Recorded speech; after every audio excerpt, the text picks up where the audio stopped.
तौर पर उसका एकमात्र रीजन है we have to studies only 4 reasons then destroy of the plant. तो प्लांट को हम लोग डिस्ट्रॉय कर रहे हैं। इस तरीके से क्या हो रहा है यहाँ पे ना एनिमल बच पा रहा है और ना वन्य मतलब कि आपका प्लांट्स बन रहे हैं। पहले का आप देखेंगे प्लांट में एक से एक यहाँ पे जड़ी बूटी मिलता था, लेकिन अभी है क्या? क्यों नहीं है भाई? जब जीव जंतु ही नहीं तो आपको वो भी नहीं मिलेंगे।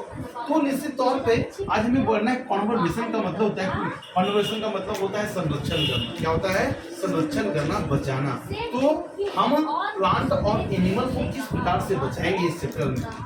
इस चैप्टर में हमें यह स्टडीज करनी है कि आखिरकार एक प्लांट और एनिमल को हम लोग किस प्रकार से उसको बचाने का प्रयास करेंगे। इसी आधार पर इस चैप्टर को हम लोग शुरुआत करते हैं। देखते हैं India is large developmenting country known as the diverse forest ecosystem. Ecosystem का मतलब क्या होता है? जैव विविधता। जैव विविधता आप कभी देखे होंगे कि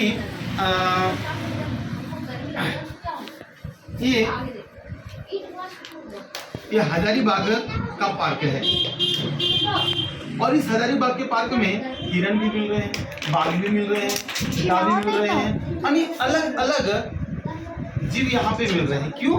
क्योंकि यहाँ पे उस तरह का सिस्टम बना हुआ है।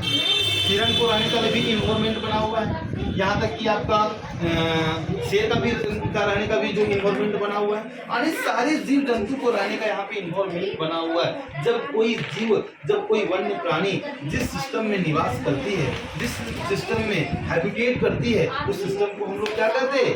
इकोसिस्टम कहते हैं। वही है आपका इकोसिस्टम। मेरी बात में आ रही है? What we call the ecosystem से?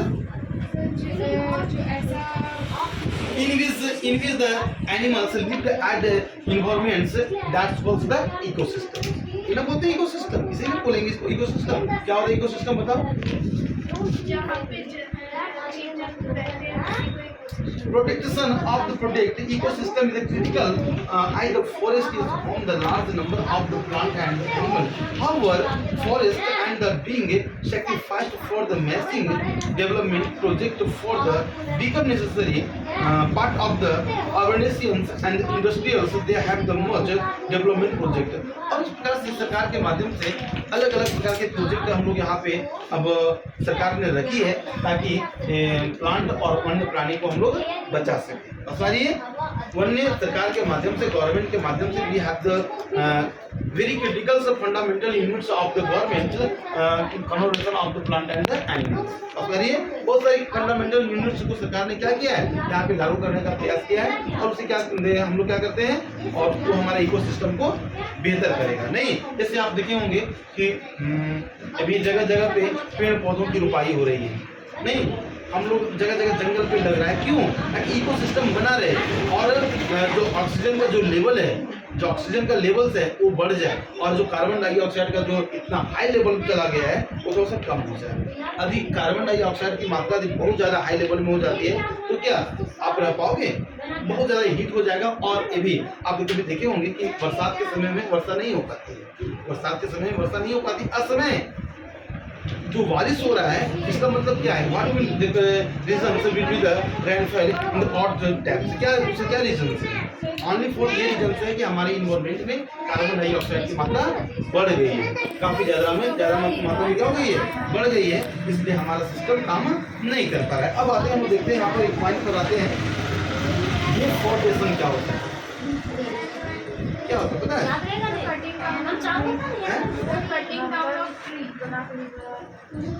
हिंदी में बताइए। जैसे क्या होता है कि आप देखे होंगे कि आज हमारे इन्वायरमेंट में, आज हमारे वातावरण में क्या होता है, पेड़ पौधों की अंधाधुंध कटाई हो रही है। आपके घर में कमाड़ी नहीं है, ये शौर नहीं है, फर्नीचर की काम नहीं हो रहे, तो आपने क्या किया कि सर ऐसा क्यों काट लो? आपने बहुत मजबूती से क्या कर दिया, काट डाल। क्या कर दिया? बहुत तेज काट रही। ये जो बेंच बना हुआ है ये कहाँ से बना हुआ है? पेड़ से। तो ये जो पेड़ से बना हुआ है, हाँ जो भी है, मतलब कि तो कृषि के ही माध्यम से बनी हुई है ना। तो ये आधा ऊन आज के दौर में आज के दौर में हमारे भारतवर्ष में मात्र हम लोग 13% पूरे औसत का 13% आज हमारा फॉरेस्ट बचा हुआ है, वो भी संरक्षित नहीं पूरा। और जो सरकार के द्वारा संरक्षित किया गया है वो मात्र 3%। रियल में 3% है और पूरा सब मिला करके 3 बहुत प्रकार के होते हैं। वो सारे को रिजर्व फॉरेस्ट होता है, अनरिजर्व फॉरेस्ट होता है, वो सारे मिला करके 13% बचा हुआ है। रिवर्स फॉरेस्ट वो होता है जो सरकार के द्वारा संरक्षित रहता है, जिसको सरकार अपने कैप्चर में रखती है। वैसे फॉरेस्ट को हम क्या बोलते हैं? रिवर्स फॉरेस्ट बोलते हैं। समझ रही है? चलिए आते देखते हैं ये फाउंडेशन क्या होता है भाई, कि आंधाधुंध लोगों के माध्यम से, पब्लिक के माध्यम से वनों की कटाई, cutting on the downfall of the trees, that's what the foundation. समझ रही है? उसी को हम लोग कहने का प्रयास करते हैं। अब आते हैं, देखते हैं कि जब ये फाउंडेशन होता है तो क्या इससे एनिमल भी प्रभावित होते हैं, इससे ट्रीज भी, छोटे छोटे जो ट्रीज होते हैं वो भी प्रभावित होते हैं। बड़े बड़े जो ट्रीज है वो सबको आप काट दोगे, क्या छोटा रह पाएगा कि वो भी मर जाएगा। आप बड़ी मछली को खत्म कर दो, बड़ी मछली को आप तालाब में डाल देते हो, छोटी छोटी मछली रह पाएगी क्या? रह पाएगी? कभी नहीं। It is not possible because a small fish can opportunity like any lakhs. कोई झील में रह पाएगा क्या? नहीं रह पाएगा। पानी का मेरा मतलब यहाँ पर यह हुआ कि पेड़ पौधों की कटाई से एनिमल भी इफेक्टेड है, और एनिमल के नहीं रहने से प्लांट भी इफेक्टेड है। बड़े बड़े पेड़ को हम लोग काट देते हैं तो इस तरह से दोनों इफेक्टेड होते हैं। मतलब ये इस चैप्टर में मुख्य रूप से हमें ये पढ़ना है। मैंने आपको ये बताया कि वनों की कटाई से आपको क्या नुकसान है, वनों की कटाई से आपको क्या प्रभाव पड़ रही है, वनों की कटाई से आपको क्या डाउनफॉल की स्थिति हो रही है। साथ ही साथ मैंने आपको फाउंडेशन के बारे में बताया कि उसको क्या कैसे करके इससे क्या इफेक्टेड होता है। मैंने मुख्य रूप से यही आपको बताया। नहीं, अब आते हैं domestic concept of the foundation. Domestic का मतलब क्या होता है बताइए।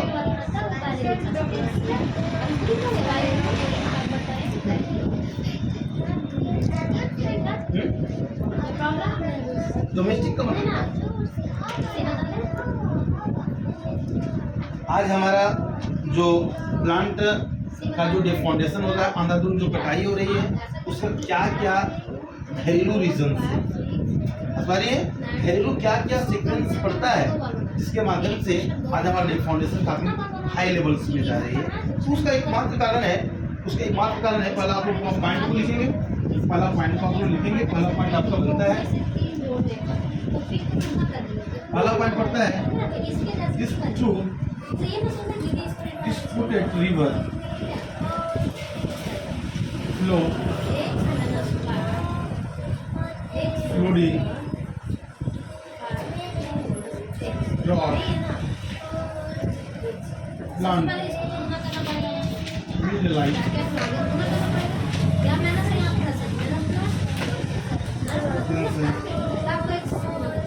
displacement